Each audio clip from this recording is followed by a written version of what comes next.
ਤੇ ਜੇ ਸੰਸਕ੍ਰਿਤ ਦੀ ਗੱਲ ਕਰੋ ਨਾ, ਆਓ ਜਾਪ ਸਾਹਿਬ ਵਿੱਚ ਕੀ ਹੈ ਮੈਂ ਥੋੜਾ ਜਿਹਾ ਤੁਹਾਡੇ ਨਾਲ ਜ਼ਿਕਰ ਕਰਾਂਗਾ।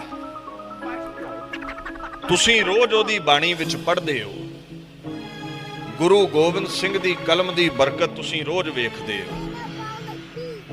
ਤੇ ਸਾਹਿਬ ਸੱਚੇ ਪਾਤਸ਼ਾਹ ਗੁਰੂ ਗੋਬਿੰਦ ਸਿੰਘ ਕਹਿੰਦੇ ਨੇ, ਭੁਜੰਗ ਪ੍ਰਿਆਤ ਛੰਦ ਨਮਸਤਵੰ ਅਕਾਲੇ, ਇਹ ਸੰਸਕ੍ਰਿਤ ਹੈ।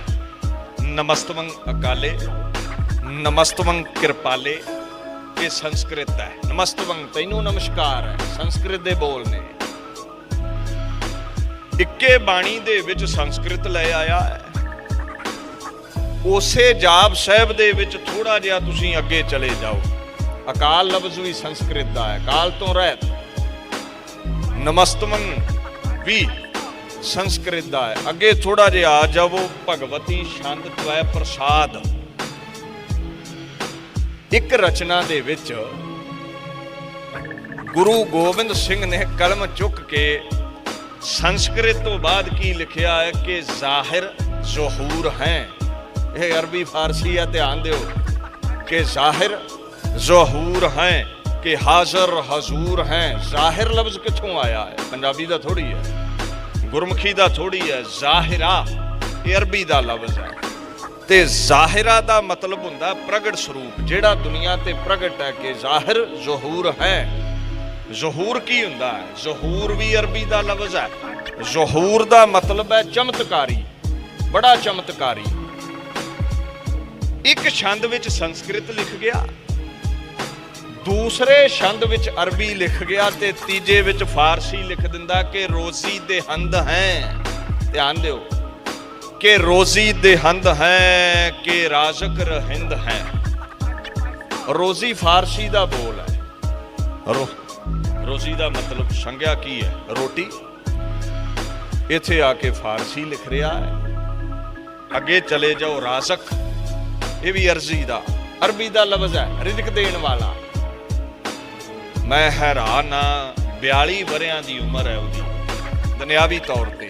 ਵਿੱਚ ਤੇ ਬਜ਼ੁਰਗੀਆਂ ਦਾ ਮਾਲਕ ਖੁਦਾ ਬੈਠਾ ਹੈ ਤੇ ਜਿੰਨੀਆਂ ਭਾਸ਼ਾਵਾਂ ਉਹ ਦਸਮ ਗ੍ਰੰਥ ਅੰਦਰ, ਸਰਬਲੋ ਗ੍ਰੰਥ ਅੰਦਰ ਲਿਖ ਗਿਆ ਹੈ, ਕੁੱਲ ਕਾਇਨਾਤ ਦਾ ਮਾਲਕ ਗੁਰੂ ਗੋਬਿੰਦ ਸਿੰਘ 42 ਵਰਿਆਂ ਵਿੱਚ ਜੋ ਕਰ ਗਿਆ ਹੈ, ਜਿੰਨੇ ਇਲਮਾਂ ਨੂੰ ਤੁਹਾਡੇ ਸਾਹਮਣੇ ਬਿਆਨ ਕਰ ਗਿਆ ਏ। ਇਹ ਛੱਡੋ, 42 ਸਾਲ ਤੇ ਉਮਰ ਬੜੀ ਥੋੜੀ ਹੈ। ਤੁਹਾਡੀ ਮੇਰੀ 4200 ਵਰਾ ਵੀ ਉਮਰ ਹੋ ਜੇ ਤੇ ਭਾਸ਼ਾ ਨਹੀਂ ਸਹੀ, ਸਿੱਖਿਆ ਨਹੀਂ ਸਿੱਖ ਸਕਦੇ। ਇੰਨੀਆਂ ਭਾਸ਼ਾ ਸਿੱਖਿਆ ਨਹੀਂ ਸਿੱਖ ਸਕਦੇ ਕਿਉਂਕਿ ਗੁਰੂ ਗੋਬਿੰਦ ਸਿੰਘ ਨੂੰ ਸਿੱਖਣਾ ਨਹੀਂ ਪੈਂਦਾ।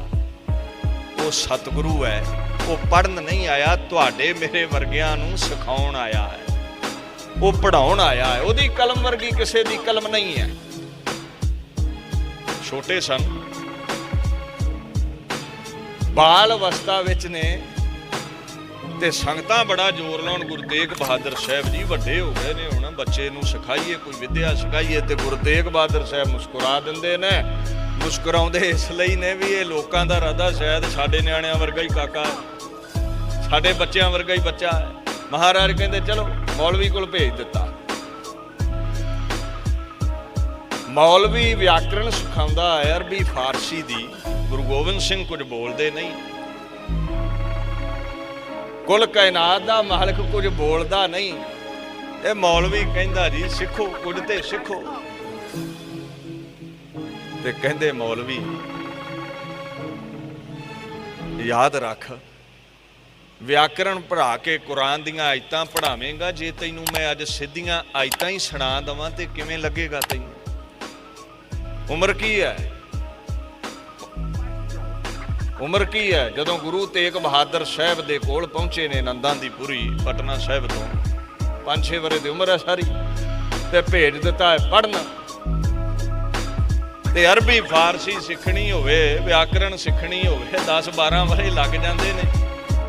ਤੇ 5-6 ਵਰਿਆਂ ਦਾ ਕਾਕਾ ਮੌਲਵੀ ਦੇ ਸਾਹਮਣੇ ਬੈਠਾ ਕਹਿੰਦਾ ਛੱਡ ਇਸ ਵਿਆਕਰਣ ਨੂੰ, ਤੈਨੂੰ ਕੁਰਾਨ ਦੀਆਂ ਆਇਤਾਂ ਸੁਣਾ ਦਿਆਂ। ਤੇ ਮੌਲਵੀ ਉਂਗਲਾਂ ਮੂੰਹ ਵਿੱਚ ਪਾ ਕੇ ਕਹਿੰਦਾ ਵੀ ਇਸ ਉਮਰ ਵਿੱਚ ਆਇਤਾਂ ਕਿਵੇਂ ਸੁਣਾਉਂਗੇ? ਕੁੱਲ ਕਾਇਨਾਤ ਦੇ ਮਾਲਕ ਗੁਰੂ ਗੋਬਿੰਦ ਸਿੰਘ ਨੇ ਕੁਰਾਨ ਦੀਆਂ ਆਇਤਾਂ ਸੁਣਾਈਆਂ। ਤੇ ਮੌਲਵੀ ਜਿਹੜਾ ਸੀ ਨਾ, ਜਿਹੜਾ ਸਿਖਾਉਣ ਆਇਆ ਸੀ, ਦੋਵੇਂ ਹੱਥ ਜੋੜ ਕੇ ਉਹ ਗੋਬਿੰਦ ਰਾਏ ਦੇ ਚਰਨਾਂ ਵਿੱਚ ਬੈਠ ਕੇ, ਜਿਹੜਾ ਸਿਰ ਕਦੇ ਕਾਬੇ ਤੋਂ ਲਹਿਦਾ ਕਦੇ ਕਿਧਰੇ ਝੁਕਿਆ ਨਹੀਂ ਸੀ, ਉਹ 5 ਵਕਤ ਦਾ ਨਮਾਜ਼ੀ ਮੌਲਵੀ ਜਿਹਦਾ ਸਿਰ ਕਦੇ ਕਾਬੇ ਤੋਂ ਲਹਿਦਾ ਕਿਧਰੇ ਝੁਕਿਆ ਨਹੀਂ ਸੀ, ਗੁਰੂ ਗੋਬਿੰਦ ਸਿੰਘ ਨੂੰ ਵਲੀ ਅੱਲਾ ਦਾ ਅਵਤਾਰ ਸਮਝ ਕੇ 1 ਵਾਰ ਨਹੀਂ 7 ਵਾਰ ਡੰਡੌਤ ਕਰਕੇ ਤੇ ਚਰਨਾਂ ਤੇ ਹੀ ਸਿਰ ਰੱਖ ਦਿੱਤਾ।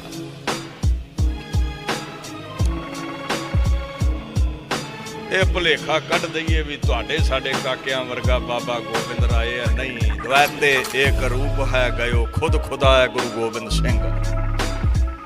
ਹਾਂ ਇਹ ਠੀਕ ਹੈ, ਤੁਹਾਡੀ ਮੇਰੀ ਸੁਰਤੀ ਕੁੱਜੇ ਵਾਲੀ ਹੈ ਤੇ ਸਮੁੰਦਰਾਂ ਦੀ ਸਮਝ ਕੁੱਜੇ ਵਿੱਚ ਨਹੀਂ ਸਮਾਉਂਦੀ। ਜਾਪ ਸਾਹਿਬ ਦੀ ਸਮਝ ਸਾਨੂੰ ਨਹੀਂ ਆਉਂਦੀ। ਜਦੋਂ ਸਮਝ ਨਹੀਂ ਆਉਂਦੀ ਤੇ ਕਹਿ ਦਿੰਨੇ ਗੁਰਾਂ ਦੀ ਬਾਣੀ ਨਹੀਂ। ਬਾਣੀ ਵਿੱਚ ਕਮੀ ਨਹੀਂ ਸੀ, ਸਮੁੰਦਰ ਸਰਸਾਰ ਹੈ, ਭਰਿਆ ਹੈ ਪਦਾਰਥਾਂ ਨਾਲ, ਤੇਰੇ ਕੋਲ ਕੁੱਜਾ ਹੀ ਨਿੱਕਾ ਹੈ, ਇਹਦੇ ਵਿੱਚ ਸਮਾਉਣਾ ਵੀ ਨਹੀਂ ਹੈ। ਗੁਰੂ ਗੋਬਿੰਦ ਸਿੰਘ ਅਸੀਮ ਹੈ। ਗੁਰੂ ਗੋਬਿੰਦ ਸਿੰਘ ਕੁੱਲ ਕਾਇਨਾਤ ਦਾ ਮਾਲਕ ਹੈ। ਸ਼ਾਹ ਮੁਹੰਮਦ ਲਤੀਫ ਕਹਿੰਦਾ ਮੈਂ ਉਹਦੀ ਕਲਮ ਵੇਖਾਂ ਤੇ ਉਹਦੇ ਵਰਗੀ ਕੋਈ ਕਲਮ ਨਹੀਂ ਚਲਾ ਸਕਿਆ। ਤੁਸੀਂ ਹੈਰਾਨ ਰਹਿ ਜਾਓਗੇ, ਭਾਰਤ ਵਰਸ਼ ਦੀ ਧਰਤੀ ਤੇ ਇਸਤਰੀ ਨੂੰ ਪੈਰ ਦੀ ਜੁੱਤੀ ਕਿਹਾ ਲੋਕਾਂ ਨੇ। ਚੰਡੀ ਦੀ ਵਾਰ ਉਚਾਰੀ ਤੇ ਚੰਡੀ ਦੀ ਵਾਰ ਦੇ ਨਾਲ ਇਸਤਰੀ ਜਾਤ ਦੇ ਅੰਦਰ ਐਸੀ ਸੂਰਬੀਰਤਾ ਫੂਕ ਦਿੱਤੀ ਵੀ ਹਰ ਇਸਤਰੀ ਮਾਈ ਭਾਗੋ ਬਣ ਕੇ ਹੱਥ ਵਿੱਚ ਤਲਵਾਰ ਲੈ ਕੇ ਤੇ ਲੱਖਾਂ ਦੇ ਸਾਹਮਣੇ ਟਕਰਾਉਣ ਲੱਗ ਪਈ। ਉਹਦੀ ਕਲਮ ਦੀ ਬਰਕਤ ਬੁਜ਼ਦਿਲਾਂ ਨੂੰ, ਦੱਬੇ ਕੁਚਲਿਆਂ ਨੂੰ, ਕਲਮ ਦੀ ਬਰਕਤ ਦੇ ਨਾਲ ਉਹ 1.25 ਲੱਖ ਦੇ ਸਾਹਮਣੇ ਨੱਚਣ ਦਾ ਦਿੰਦਾ ਹੈ ਗੁਰੂ ਗੋਬਿੰਦ ਸਿੰਘ। ਇੰਨੀ ਰਫ਼ਤਾਰ ਹੈ ਉਹਦੀ ਕਲਮ ਦੀ। ਪੈਰ ਦੀ ਜੁੱਤੀ ਕਹਿੰਦੇ ਸਨ ਲੋਕ, ਸਿਰ ਵਿੱਚ ਵੱਜਣ ਦੇ ਕਾਬਲ ਬਣਾ ਦਿੱਤਾ ਇਸਤਰੀਆਂ ਨੂੰ ਗੁਰੂ ਗੋਬਿੰਦ ਸਿੰਘ ਦੀ ਚੰਡੀ ਦੀ ਵਾਰ।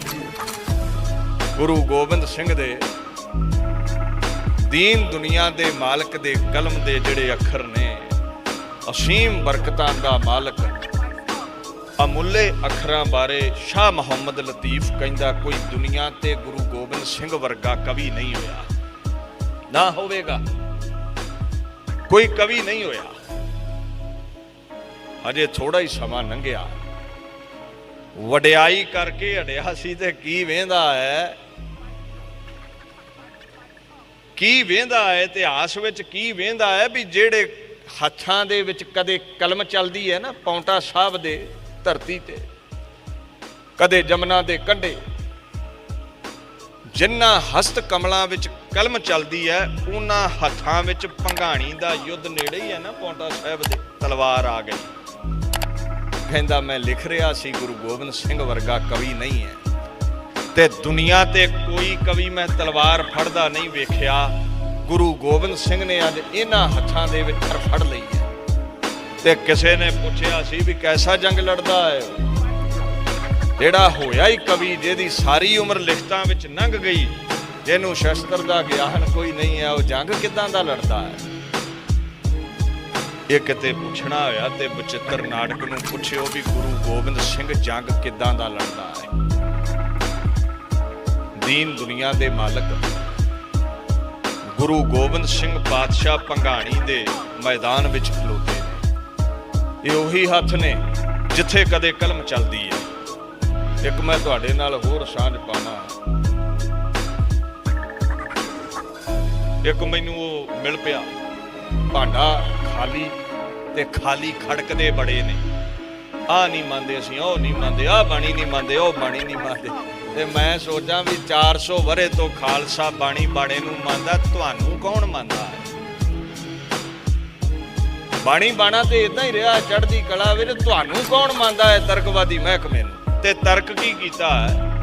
ਕਹਿੰਦਾ ਜਾਪ ਸਾਹਿਬ ਵਿੱਚ ਨਾ ਜਿੰਨੇ ਵੀ ਨਾਮ ਨੇ ਨਾ, ਜਿੰਨੇ ਵੀ ਨਾਮ ਇਹ ਤੇ ਕਾਪੀ ਕੀਤੇ ਗਏ ਨੇ, ਇਹ ਤੇ ਚੀਟਿੰਗ ਹੋਈ ਹੈ। ਇਹ ਤੇ ਗੁਰੂ ਗੋਬਿੰਦ ਸਿੰਘ ਸਾਹਿਬ ਪਾਤਸ਼ਾਹ ਨੇ ਸ਼ਿਵ ਪੁਰਾਣ ਵਿੱਚੋਂ ਲਏ ਨੇ। ਸ਼ਾਇਦ ਸ਼ਿਵ ਪੁਰਾਣ ਵੱਲ ਧਿਆਨ ਨਹੀਂ ਇਹਨਾਂ ਦਿੱਤਾ ਤੇ ਸੁਣੀ ਸੁਣਾਈ ਗੱਲ ਚੁੱਕ ਲਈ। ਦੀਨ ਦੁਨੀਆ ਦੇ ਮਾਲਕ ਗੁਰੂ ਗੋਬਿੰਦ ਸਿੰਘ ਨੇ ਹਜ਼ਾਰਾਂ ਨਾਮ ਲਿਖੇ ਨੇ ਜਾਪ ਸਾਹਿਬ ਵਿੱਚ, ਤੇ ਸ਼ਿਵ ਪੁਰਾਣ ਵਿੱਚ ਸ਼ਿਵ ਜੀ ਦੀ ਮਹਾਦੇਵ ਦੀ ਵਡਿਆਈ ਹੈ ਤੇ 1000 ਨਾਮ ਉਹਦਾ ਲਿਖਿਆ। ਧਿਆਨ ਦਿਓ, ਸ਼ਿਵ ਪੁਰਾਣ ਵਿੱਚ 1000 ਨਾਮ ਲਿਖਿਆ ਤੇ ਸ਼ਿਵ ਪੁਰਾਣ ਦੇ ਵਿੱਚ ਇੱਕ ਜ਼ਿਕਰ ਆਉਂਦਾ ਹੈ ਕਾਲ ਕਾਲੇ। ਕਾਲ ਕਾਲੇ ਲਫ਼ਜ਼ ਆਉਂਦਾ ਹੈ ਤੇ ਉਹੀ ਲਫ਼ਜ਼ ਗੁਰੂ ਗੋਬਿੰਦ ਸਿੰਘ ਮਹਾਰਾਜ ਦੀ ਕਲਮ ਵਿੱਚੋਂ ਨਿਕਲ ਕੇ ਜਾਪ ਸਾਹਿਬ ਵਿੱਚ ਆਉਂਦਾ ਹੈ। ਤੇ ਇੱਕ ਦੋ ਨਾਮ ਇਉਂ ਰਲ ਜਾਣ ਕਿਸੇ ਦੀ ਲਿਖਤ ਨਾਲ ਤੇ ਇਹ ਕਹਿ ਦਿੰਦੇ ਜੀ ਇਹ ਤੇ ਸਨਾਤਨ ਮਤੀਆਂ ਦਾ, ਹਿੰਦੂਆਂ ਦਾ ਗ੍ਰੰਥ ਹੈ। ਫਿਰ ਕੱਲ ਨੂੰ ਮੈਂ ਕਹਿ ਦਵਾਂ ਅੱਲਾਹ ਪਾਕਮ ਪਾਕ ਹੈ, ਅੱਲਾ ਲਫ਼ਜ਼ ਗੁਰੂ ਗ੍ਰੰਥ ਸਾਹਿਬ ਵਿੱਚ ਆਉਂਦਾ ਤੇ ਕੱਲ ਨੂੰ ਜੇ ਕੋਈ ਬੂਝ ਚੁੱਕ ਕੇ ਕਹਿ ਦਵੇ ਵੀ ਇਹ ਗੁਰੂ ਗ੍ਰੰਥ ਸਾਹਿਬ ਤੇ ਮੁਸਲਮਾਨ ਵੀਰਾਂ ਦੀ ਲਿਖਤ ਹੈ ਤੇ ਅੱਲਾ ਲਿਖਣ ਦਾ ਮੁਸਲਮਾਨ ਵੀਰਾਂ ਦੀ ਲਿਖਤ ਬਣ ਗਿਆ। ਜੇ ਕਾਲ ਕਾਲੇ ਲਿਖ ਦਿੱਤਾ, ਰਾਮ ਦੁਰਗਾ ਲਿਖ ਦਿੱਤਾ, ਕਿਸ਼ਨ ਬਿਸ਼ਨ ਲਿਖ ਦਿੱਤਾ ਹੈ ਤੇ ਦਸਮ ਬਾਣੀ ਕੀ ਸਨਾਤਨ ਮਤੀਆਂ ਦੀ ਹੋ ਗਈ। ਉਹ ਬੜੇ ਬੜੇ ਰਹਿਬਰ ਉਹ ਨਾਮ ਨਹੀਂ ਜਾਣਦੇ ਜਿਹੜੇ ਗੁਰੂ ਗੋਬਿੰਦ ਸਿੰਘ ਜਾਣਦਾ ਹੈ। ਤੇ ਤੂੰ ਆਪਣੀ ਝੋਲੀ ਪਿਆ ਹੀਰਾ ਕਿਉਂ ਕੱਢ ਕੱਢ ਕੇ ਲੋਕਾਂ ਦੀ ਝੋਲੀ ਪਾ ਰਿਹਾ ਹੈ?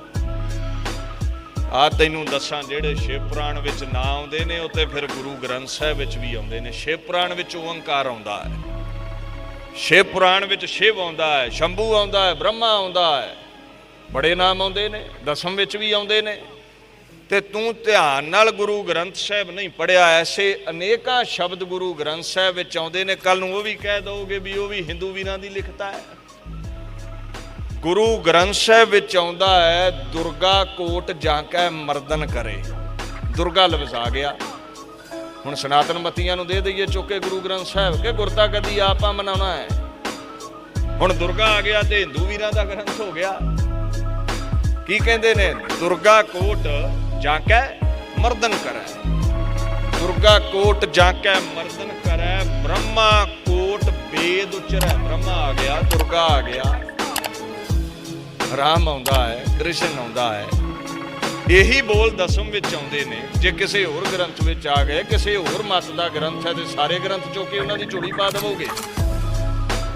ਰੱਬ ਦਾ ਵਾਸਤਾ ਓਏ ਇਸ ਕੁੱਜੇ ਨੂੰ ਵੱਡਾ ਕਰ।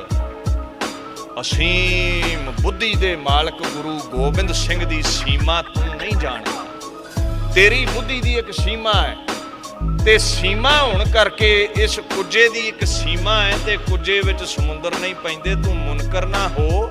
ਤੂੰ ਕਹਿ ਰਿਹਾ ਹੈ ਵੀ ਸਮੁੰਦਰ ਦੀ ਕਾਇਆ ਹੀ ਕੁਝ ਨਹੀਂ ਹੈ, ਆਕਾਰ ਹੀ ਕੁਝ ਨਹੀਂ ਹੈ। ਸਮੁੰਦਰ ਉੱਡਾ ਹੀ ਹੈ।